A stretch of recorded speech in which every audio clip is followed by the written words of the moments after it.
Mēs esam īpašā vietā, pirmās brigādes, Latviešu Strelnieku pirmās brigādes pārāvuma vietā, Ziemassvētku kauja pirmajā dienā, kad pirmajai brigādei izdevās līdz tam neticamais pāraut vācu aizsardzības līniju, kas tika uzskatīta par ārkārtīgi labi nocietinātu un spēcīgu aizsardzības sistēmu.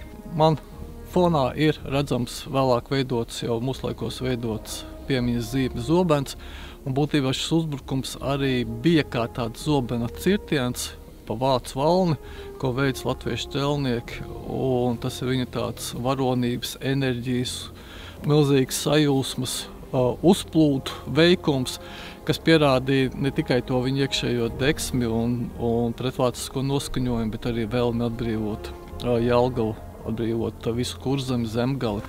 Un frontes līnija balstās uz vairākām aizsardzības joslām. Katra josla tiek izbūvēta ļoti pamatīgi. Priekšā joslai ir dzeloņrātis, vairākās kārtās, vairāk 10 metru platumā, kas nodrošina aizsardzību no pretinieka ātriem uzbrukumiem.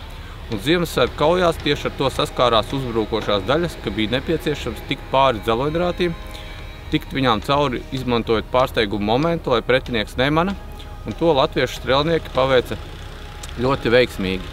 Nākamā lieta, ar ko saskarās uzbrukošais karavīrs, ar ko saskārās latviešu strelnieki Ziemassvētku kaujās, ir šī pirmā aizsardzības līnija, kas Ziemassvētku kaujās, atšķirībā no tradicionālās zemē ieraktās pozīciju būvēšanas tehnikas, bija veidota uzbēruma veidā, kad vācieši, vācu armija, kas šeit purvainajā teritorijā izvietojās, uzbēra nepārtrauktu aizsardzības līniju, ko nostiprināja ar kokiem.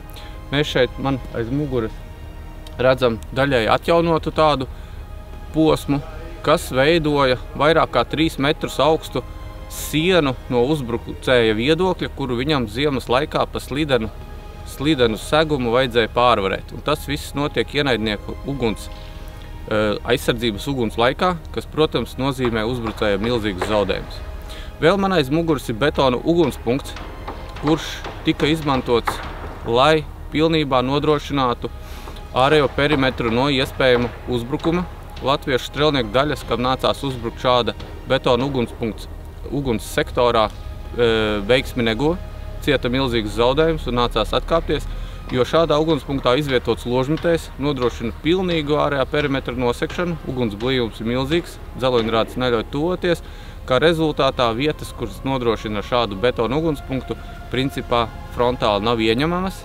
Tikai ar apējošu manevru, veicot 2. un 1. brigādes pārrāvuma vietās, latviešu strelniekiem šādu ugunspunktu izdevās iznīcināt. Pirmās brigādes pārāvums ir reiz arī īpašs notikums, par ko sajūsmājās visa latviešu sabiedrība. Būtībā bija sajūsmā arī sabiedrotie, Anglijas, Francijas militāri eksperti, un šāds panākums, nesoties arī uz to vilšanās sajūtu, jo dienas beigās nācās atkāpties izejas pozīcijās, strelnieki tomēr sajūta šo savu piederību zemē un arī notikumiem, ar kuriem tie ir saistīti.